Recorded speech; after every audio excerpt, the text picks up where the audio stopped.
का वास्तविक स्वरूप मैं आपको भगवान महावीर के वचनों और उनकी वाणी के आधार पर समझाने का प्रयत्न कर रहा है। धर्म के 10 अंग भगवान महावीर ने कहे हैं।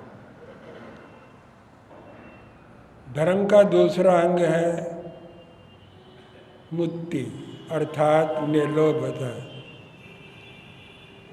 निर्लोभता को हम दूसरे शब्दों में संतोष कह सकते हैं।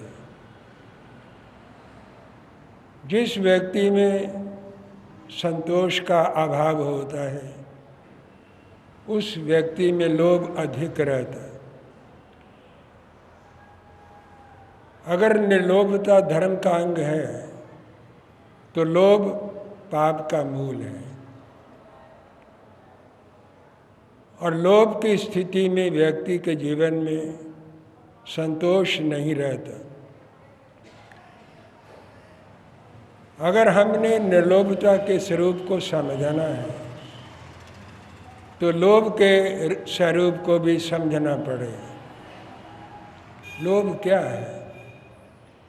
हर व्यक्ति के मन में कोई ना कोई कामना जरूर रहती है, इच्छा भी रहती है। इच्छा को पूरा करना न्याय और धर्म पूर्वक कोई पाप नहीं है, लेकिन लोभ व्यक्ति को धर्म के अंदर रहने नहीं देता। लोभ का अर्थ है कामना का उत्तरोत्तर बढ़ना और सांसारिक पदार्थों में अधिक प्रलोभित होना, आसक्त होना, मोहित होना, और ये समझना कि इन्हीं चीज़ों से, इन्हीं पदार्थों से सुख मिलेगा और मेरा सुख इन्हीं चीज़ों में है। ये भावना, ये विचार व्यक्ति को लोभ से आगे नहीं बढ़ने देता। लोभ के कारण व्यक्ति कितने पाप कर जाता है। यहाँ लोभ की अधिकता है, वहाँ पर शोषण होता है। व्यक्ति दूसरों के अधिकार छीनता है, सत्ता अथ्याता है और भोले भाले लोगों का शोषण भी करता है। उनकी भावुकता और सरलता का अनुचित लाभ उठाता है। व्यक्ति इसलिए भी लोभ करता है क्योंकि धनवान की दुनिया में ज़्यादा इज्जत होती है, सत्कार होता है। चाहे व्यक्ति त्यागी हो गया है फिर भी धनवानों के ऊपर उसकी दृष्टि रहती है और उन्हें भगत बनाने में वो लगा रहता है। उसे पता है कि उसके जितने काम हैं वो भी धनवानों के हाथों से होंगे। धनवान समाज में डोमिनेट करते हैं, हर क्षेत्र में उनका बोलबाला है, प्रभुत्व है और उनका महत्व बना रहता है। अपना महत्व बनाने के लिए उन्हें जोड़ना जरूरी हो जाता है, तो वो अधिक से अधिक धन कमाते हैं। धन कमाना कोई अनुचित नहीं है। क्यों? हर काम धन से ही होगा। कौन सा काम है जो धन के बिना हो जाता है? धन हर काम को संपन्न करता है, इसलिए धन तो जरूरी है, लेकिन धन का लोभ खराब है। धन खराब नहीं है, धन का जो लोभ है वो खराब होता है।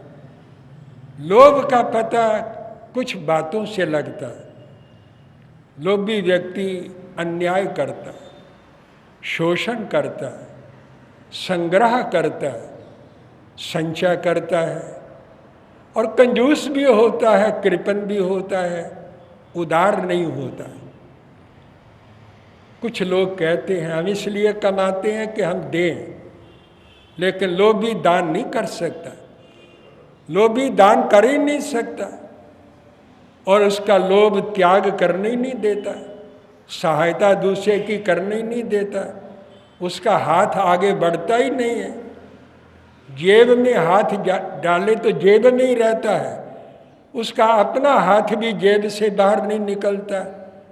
अगर कोई दे भी देता वो भी जेब में ही जाता है, किसी संस्था के पास, गरीब के पास, किसी व्यक्ति के पास वो चीज़ नहीं जाती। लोभी दान भी नहीं कर सकता, शोषण करता है, अन्याय करता है, अनीति करता है, अनाचार करता है, संचय करता है, संग्रह करता है और दूसरों के अधिकार, दूसरों की सत्ता अथ्याता है। धन के अंदर कितनी चीज़ें आ जाती हैं। वैसे लोभ कई बातों का होता है, कई प्रकार का होता है, लेकिन मुख्य रूप से लोभ धन का कहा जाता है। धन क्या है? धन धान्य, हिरण्य स्वर्ण, क्षेत्र वस्तु, पशु पक्षी, ये सब धन है। भगवान महावीर ने जो बात कही है ये एक व्यक्ति की अपेक्षा से नहीं कही। समाज के अंदर एक साधारण व्यक्ति है, एक मध्यम व्यक्ति है, एक सामान्य है और एक बड़ा आदमी है, अमीर आदमी है, एक राजा है, एक महाराजा है। राजाओं के अंदर भी अंतर होता है, एक छोटा राजा है, एक बड़ा राजा है, एक चक्रवर्ती राजा है, वो सबसे बड़ा है। तो लोभ सामान्य व्यक्ति में सामान्य रूप से रहता है, मध्यम व्यक्ति में मध्यम रूप से रहता है, बड़े व्यक्ति के अंदर कभी बड़े रूप में भी रहता है।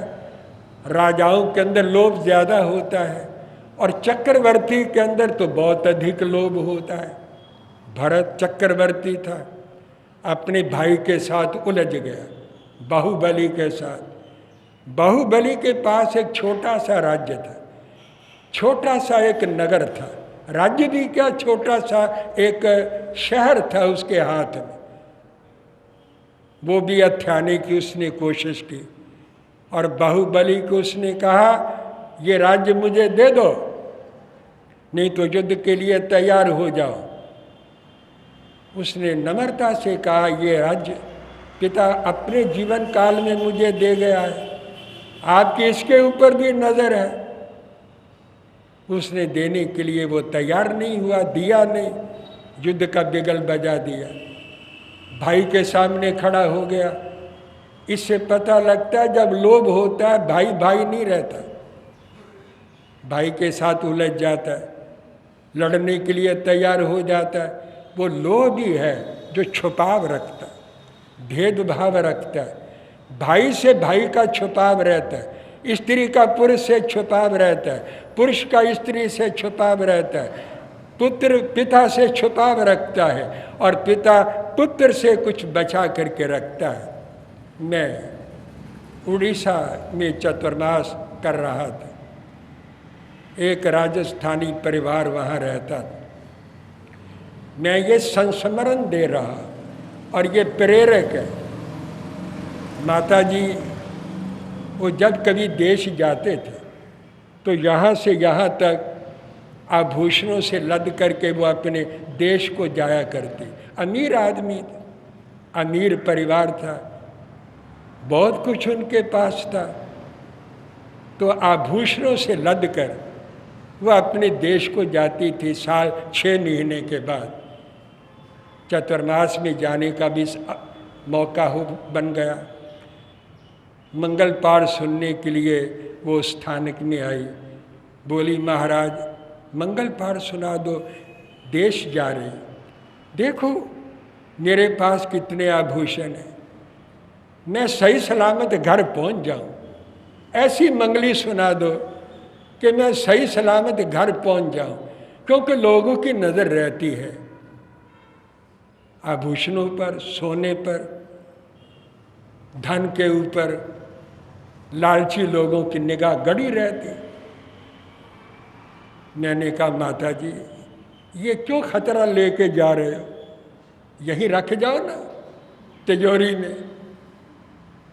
उसने मुझे कहा, गुरुजी यहाँ भी खतरा है। मैंने कहा, यहाँ क्या खतरा है कि मैं तो देश चली जाऊं और पीछे से लड़के और बहुएं ही निकाल लेंगे, मुझे इनका भी कोई भरोसा नहीं है। मैं इसलिए कोई आभूषण, कोई चीज़ पिटा इस तिजोरी में रख के नहीं जाती, मैं साथ ही लेके जाती। तो ये छुपाव है, अविश्वास है कि अपने ही आत्मीय जनों के ऊपर लोभी व्यक्ति को भरोसा नहीं होता, विश्वास नहीं होता। ये आसक्ति है, ये मोह है। जब ऐसी स्थिति घर में रहेगी, क्या प्यार रहेगा, क्या प्रेम रहेगा? एक दूसरे के ऊपर भरोसा ही नहीं है, विश्वास ही नहीं है, और विश्वास सब एक दूसरे पर खो चुके हो, तो उस घर के अंदर क्या स्वर्ग उतरेगा? क्लेश रहेगा और कहा सुनी होगी, शंका बनी रहेगी, संदेह बना रहेगा। प्यार प्रेम कैसे होगा?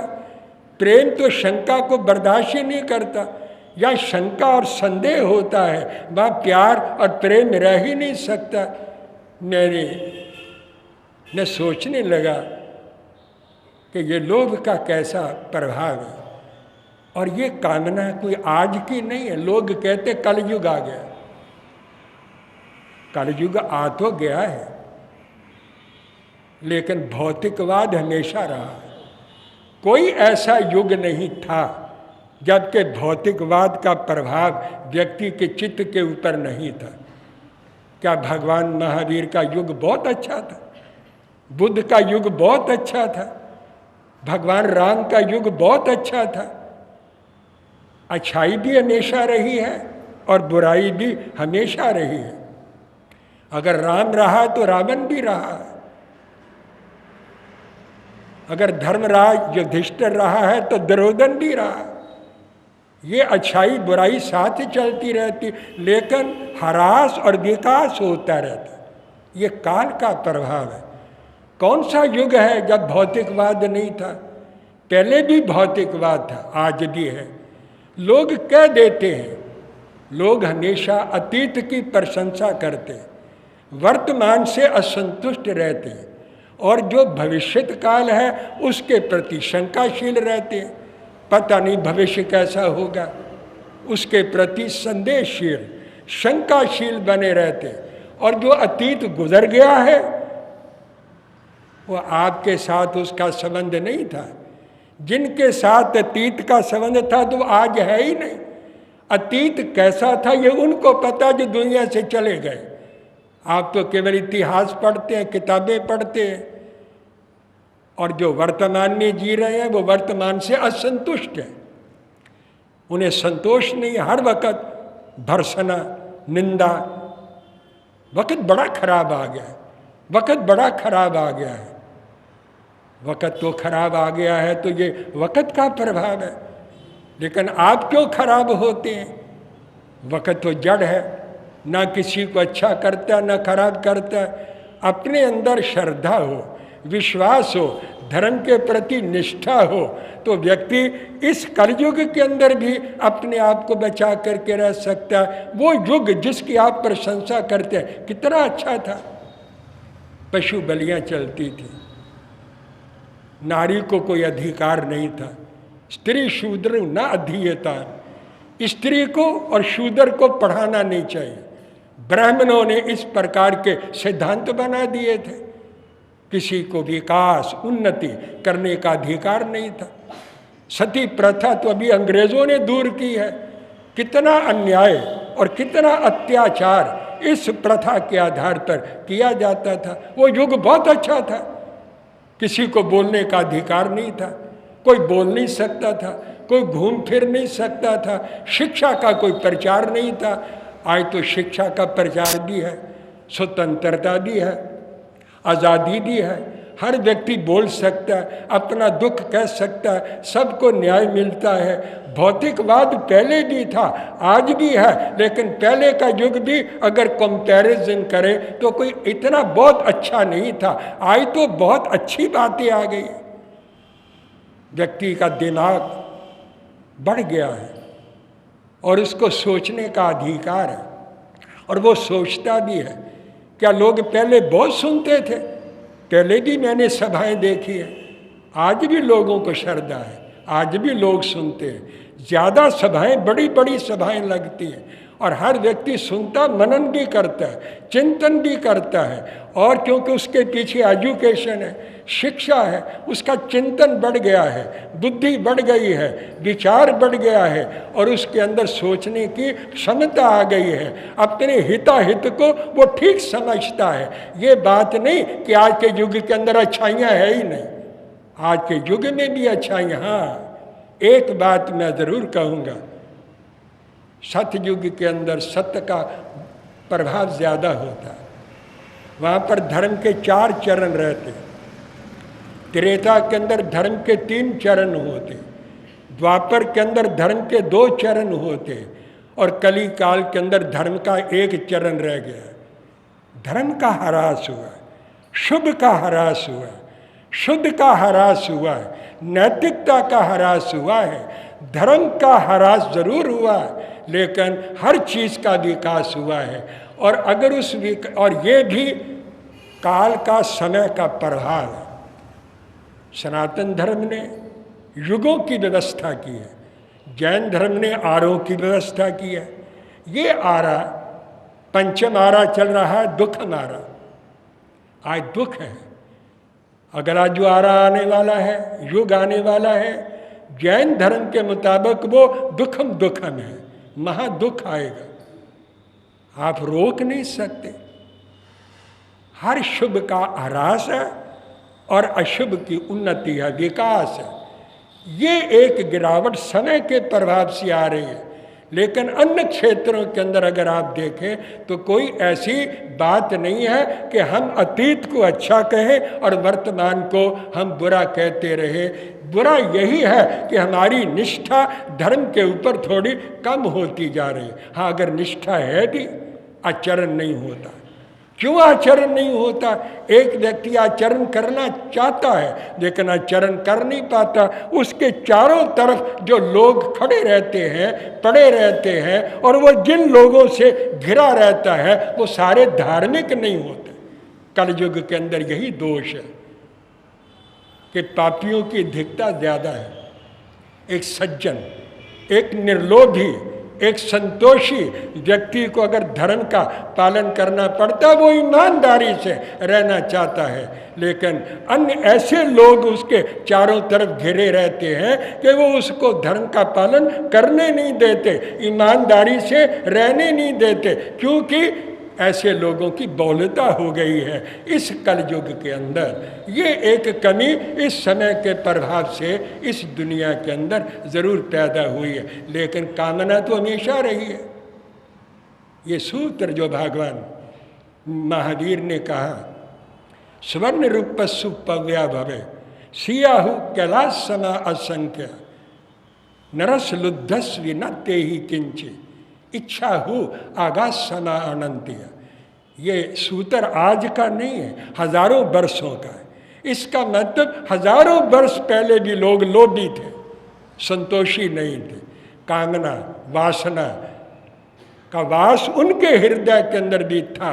तभी तो भगवान महावीर ने कहा, अगर किसी लोभी व्यक्ति को सोने और चांदी के पहाड़ दे दिए जाए, टुकड़े नहीं, सोने और चांदी के पहाड़ दे दिए जाए और वो भी कैलाश पर्वत के समान, लेकिन लोभी व्यक्ति के लिए वो पर्याप्त नहीं होंगे, सफिशेंट नहीं होंगे। क्यों? इच्छा हो आकाश सना अनंतिया। इच्छा आकाश की तरह अनंत है। जैसे आकाश का ओर छोर आर पार कहीं नहीं होता है, इस तरह व्यक्ति की इच्छा, व्यक्ति की वासना का कोई अंत नहीं है। और इसको जो बढ़ा लेता है वो लोभी बन जाता है, वही शोषण करता है, वही अन्याय करता है, वही अनीति करता है, वही अधर्म करता है, वही दूसरों की चीज़ों के ऊपर ललचाई हुई निगाहें रखता है। वो ऐसा लोभी व्यक्ति धर्म भी करना चाहे तो वो व्यक्ति धर्म नहीं कर सकता। इस टॉपिक के ऊपर शेष बातें कल के प्रवचन में मैं प्रस्तुत करूंगा। विराम विश्राम ले रहा हूँ। जय अहिंसा।